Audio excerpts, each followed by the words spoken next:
perguntas para nós, mas com certeza estamos aqui preparados, Senhor, para ouvir e para aprender. É o que nós te pedimos. Então abençoa teu filho, eu te peço, te agradeço e te agradeço em nome de Jesus. Em nome de Jesus. Glória a Deus. Glória a Deus.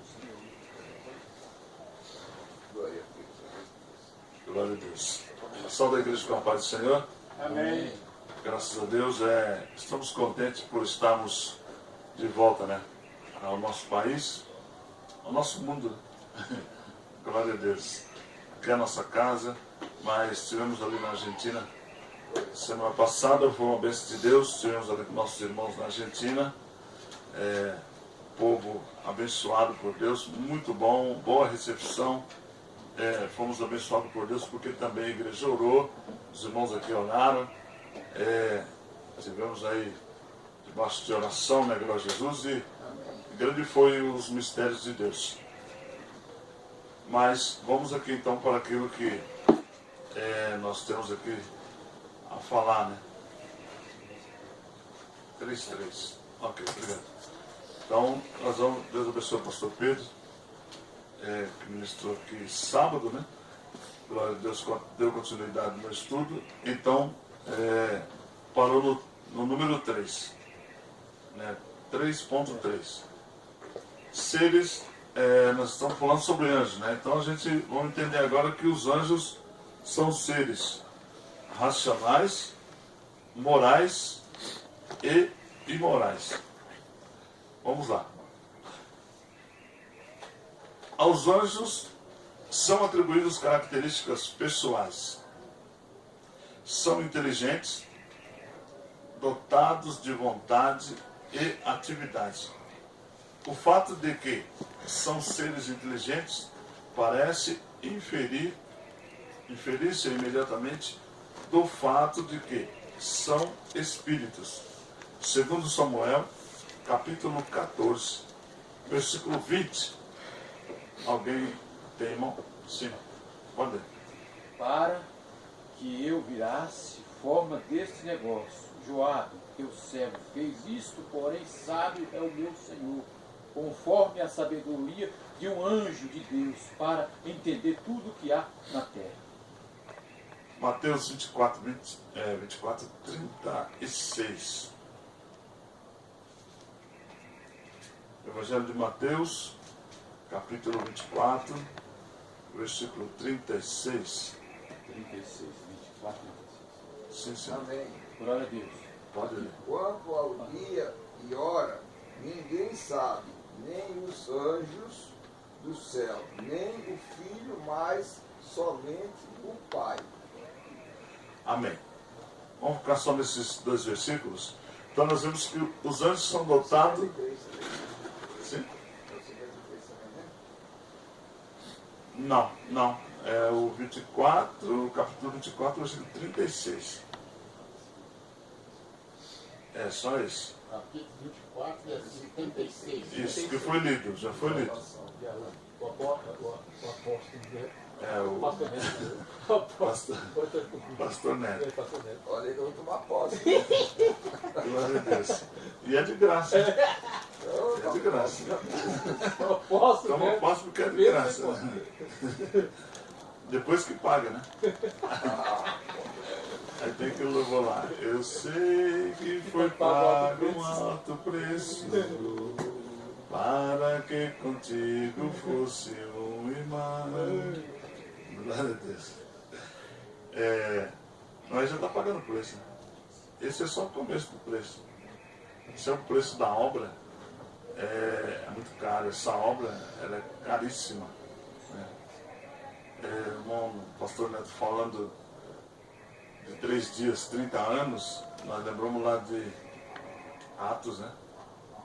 Eu até já mencionei com ele esse capítulo, Atos 27. Esse capítulo é tremendo, né? A Bíblia diz que a noite não passava, né? No navio, na embarcação de Paulo. Eram noites escuras, né? De densas trevas. Né? Então a noite era uma noite, mas uma noite tão longa que eles queriam pular do navio, fazer qualquer coisa, mas a noite não passava. Desculpa, Sim. apóstolo, mas Quem já passou uma noite aqui no hospital, no leito do hospital, sofrendo muitas dores, sabe o tamanho de uma noite. A noite mais longa que pode existir na carne do ser humano. Eu, graças a Deus, nunca passei, não. Eu já. Mas Já passou a conta. Já. com certeza deve ser Tem terrível. uma noite, Não. uma noite mais longa que isso. Não tem. Eu já passei com a minha esposa, estava internada, estava bem, né? Quando ela queimou o braço, foi uma queimadura pequenininha. Em vez de tantas queimaduras, foi uma queimadura de nada, né? Foi pequena.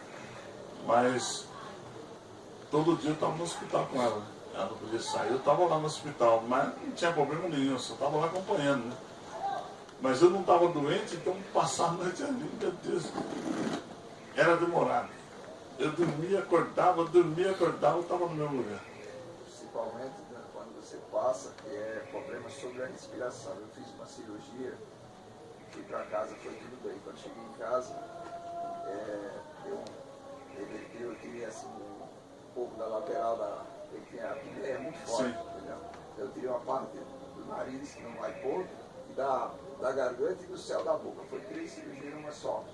Só que quando eu passei mal, comecei a perder muito sangue, fumar sangue, voltei para o hospital para UTI, eu não tinha como respirar.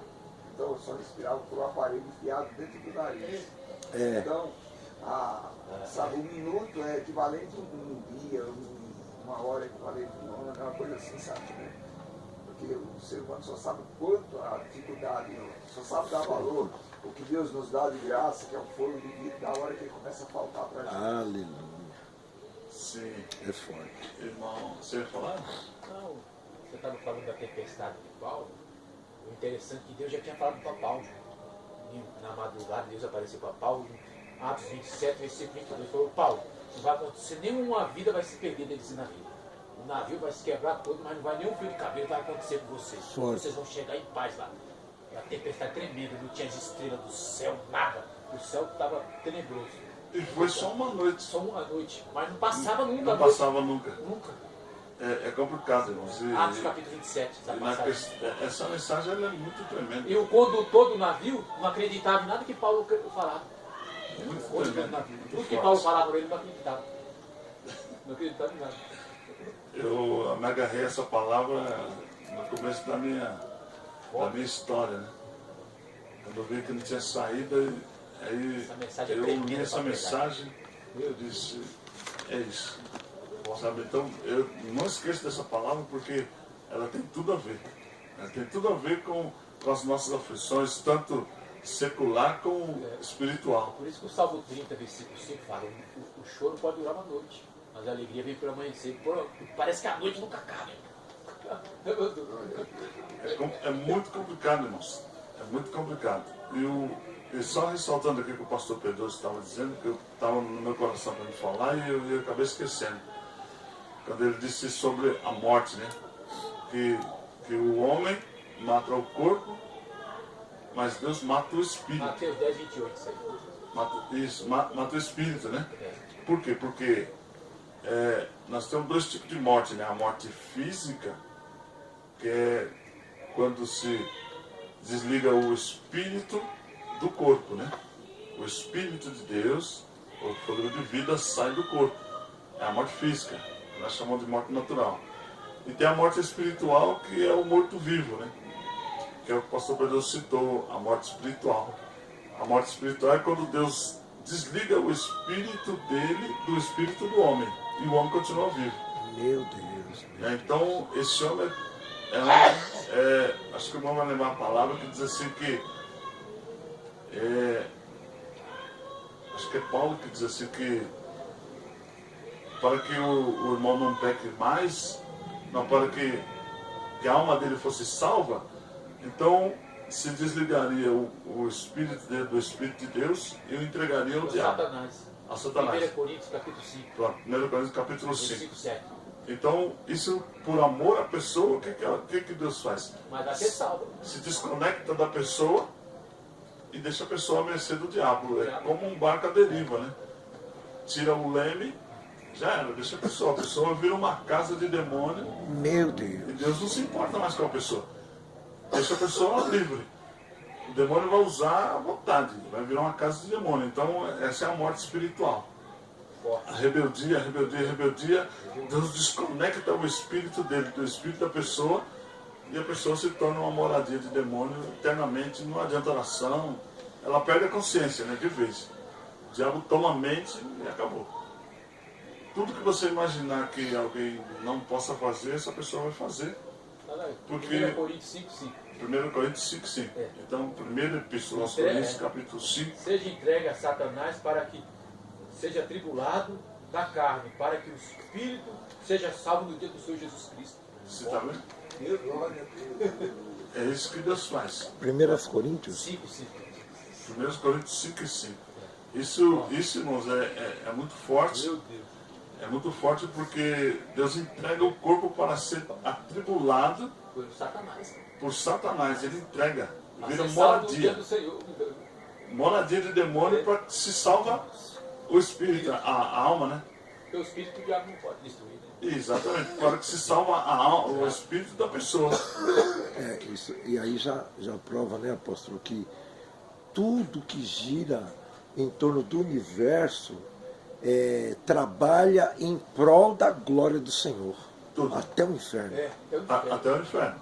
Por isso que Jesus disse em Mateus 10:28, pá, o homem mata a carne, mas o espírito quem mata é só Deus, ele manda para o inferno. Por isso que Jesus falou isso. Forte, Bate né? certinho com isso aqui que Paulo está falando.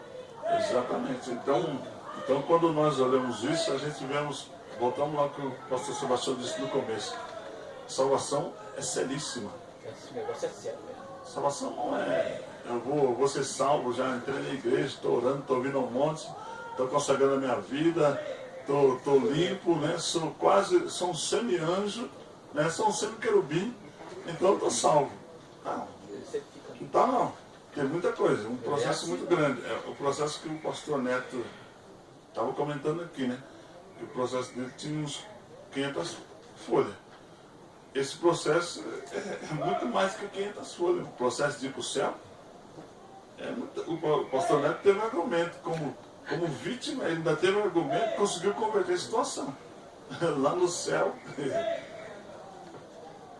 já era. O processo lá do céu, sem argumento nenhum, porque vai ter o processo escrito e a imagem colocada. Não vai ter juiz, é por isso que Jesus naquele dia nem juiz ele vai ser advogado. Ele não vai ser advogado, ele vai ser juiz. Só mais uma coisa. Você falou do Espírito de Deus sair da pessoa. Aqui em 1 Coríntios 6:17 fala que aquele que se une a Deus se torna só Espírito em Deus. Sim. Onde Deus sai da pessoa, a pessoa morreu espiritualmente mesmo, que você falou. Exato, é morte espiritual. 1 Coríntios 6:17.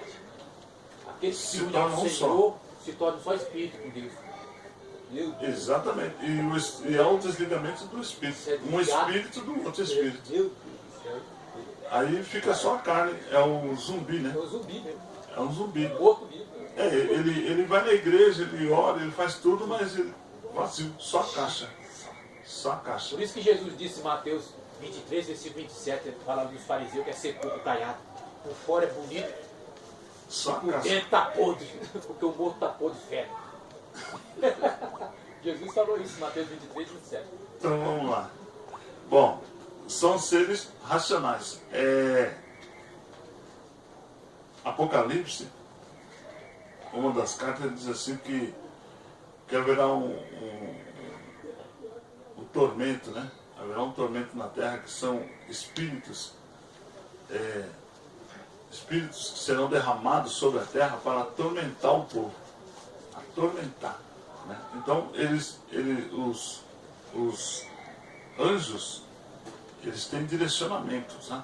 Eles são inteligentes, são seres que têm raciocínio. Então, anjos não são mongoloides. Deus não fez um boneco de anjo, não fez um anjo como um boneco, e Deus controla a mente deles, controla tudo neles. Não, Deus não faz nada disso. O anjo é dotado de livre-arbítrio. O anjo ele raciocina. É tanto que quando... Sim. Ô, apóstolo, o senhor está me tirando aí, não é tirando uma dúvida, o senhor está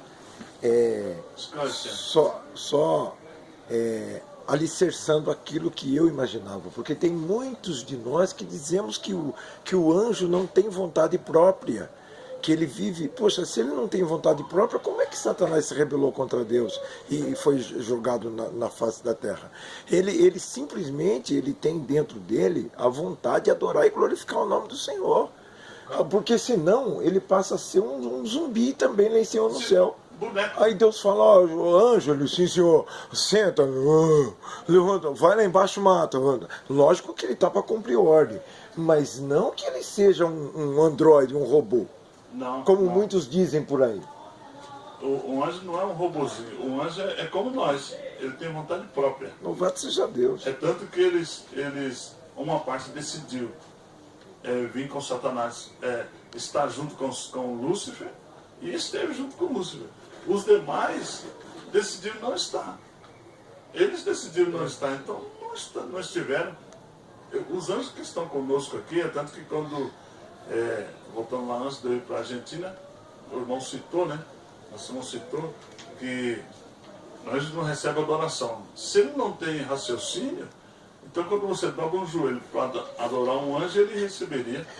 Mas como ele raciocina, ele diz, não, eu sou teu conservo. Mas como ele sabe? Exatamente. Como ele sabe que ele é o conservo nosso? Apocalipse 22. Apocalipse 22, né? Versículo 8, versículo 9. Versículo 8 e versículo 9. Como ele sabe que ele é conservo nosso? Porque ele raciocina. Ele tem inteligência. O anjo, ele tem domínio próprio e tem inteligência. Ele faz o que ele quer. Né? Então ele pode nos obedecer, como pode não nos obedecer. Porque ele é anjo, ele está acima de nós. Mas ele sabe que nós aqui na terra eles estão para nos servir. Ele é maior do que nós, mas sabe que eles estão aqui para nos servir. Então eles nos servem. Foi o caso do sacerdote Zacarias, né? Sim, claro. Ele está aqui para nos servir. Mas anjo, ele não tem obrigação nenhuma de trabalhar para nós. Ele trabalha porque ele foi direcionado para isso. Então ele raciocina. Anjo não é irracional. Tá? E ele tem moral, né? São racionais e morais. Ele tem moral, ele tem comportamento, ele tem atitude, ele tem posicionamento, ele mantém a moralidade dele. Ele não é um anjo. Anjos não são pessoas desmoralizadas, né? Uma hora está aqui, bebe cachaça, fuma cigarro, depois vai no céu, depois volta, passeia, entra nos piores lugares, suja tudo e depois volta lá no céu sujo. Não. Ele tem moral. O anjo tem moral, ele sabe o que ele está fazendo. Bom, vamos lá. Sim, pode. Ele então tem discernimento. Sim. Só não compete com Deus, porque só obedece. Exatamente por isso que ele não compete com Deus, porque ele raciocina. Tem discernimento. Tem discernimento. Ele sabe quem é ele. Glória a E Jesus. sabe quem é Deus. E por isso na hierarquia angelical no céu tem a obediência, né? Anjo, arcanjo, querubim e serafim. Ninguém sai do lugar dele. E por isso que quando Lúcifer entra no céu para falar com Deus ou para nos acusar, porque ele é o promotor de justiça na realidade, né? Ele que vai lá nos acusar. Os anjos podiam parar ele, querubim podia parar ele, serafim podia parar ele, mas ninguém para. Por quê? Porque os próprios anjos sabem que ele já tinha uma patente maior. Então ele só foi expulso do céu. Então ele tem acesso. Então quando ele volta para nos acusar, os anjos abrem o caminho. A não ser que Deus dá um grito de lá, né? Não deixa ele passar. Aí ele não deixa, mas se Deus não grita, ele tem acesso. Está em Apocalipse isso aí. Isso aí está em Apocalipse. Apocalipse capítulo 12, versículo 10, que ele vai todo dia nos acusar diante de Deus. Aleluia. Ele não acusa a gente, irmão. Desculpa. Apocalipse. Ele não nos acusa. Apocalipse capítulo 12, versículo 10. Apocalipse capítulo 12, versículo 2. Todo dia ele vai diante de Deus nos acusar. 10. 12. Capítulo 12, versículo 10. 12 e 10 de Apocalipse. Não. Então, Apocalipse 10. não, Apocalipse capítulo 12, versículo 10. 10. Ele não viu? Você vai falar, pastor. Não viu que o pastor Neto, ele disse assim, irmão, naquela hora eu peço perdão porque eu fiquei injuriado, eu fiquei nervoso, eu murmurei.